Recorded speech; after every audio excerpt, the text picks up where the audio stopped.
കോതച്ചിറ ചിറക്കൽ ശ്രീ മഹാവിഷ്ണു ക്ഷേത്രത്തിലെ നവരാത്രി ആഘോഷത്തിന് തുടക്കമായി. തിങ്കളാഴ്ച വൈകിട്ട് ദീപാരാധനയ്ക്ക് ശേഷം പ്രശസ്ത നർത്തകി കലാമണ്ഡലം ഹൈമവതി ആഘോഷങ്ങളുടെ ഉദ്ഘാടനം നിർവഹിച്ചു. ചടങ്ങിൽ കഥകളി ആചാര്യൻ Kalamandalam Balasubramanian, Nelluvai Dhanwantari Ayurveda Bhavan MD doctor CM Sreekrishnan, ക്ഷേത്ര ഭരണസമിതി secretary V Santhosh, CM Venugopalan, O Vasudevan, PK Pankajam, Ushamohanan, കുമാരി ശ്രേയ എന്നിവർ സംസാരിച്ചു. നവരാത്രി ആഘോഷങ്ങളുടെ ഭാഗമായി തീർത്ഥകൃഷ്ണൻ, സരസ്വതി എന്നിവരുടെ പൂക്കളം ഒരുക്കുന്നതിന് നേതൃത്വം നൽകിയ ശശി, തുളസീധരൻ എന്നിവരെ ചടങ്ങിൽ ആദരിച്ചു.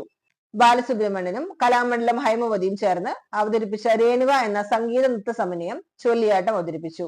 മൂഴിക്കുളം ഹരികൃഷ്ണൻ പദവും കലാമണ്ഡലത്തിലെ നിതിൻ കൃഷ്ണ ചെണ്ടയിലും രൂപേഷ് മദ്ദളത്തിലും പക്കമേളമൊരുക്കി. ഹരേ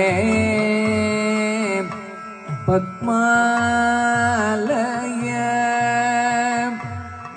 പദേ പരിപാ ജനനീ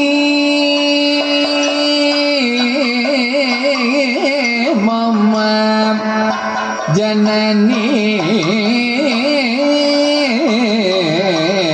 മമ ജനനീ മമ ജനനീ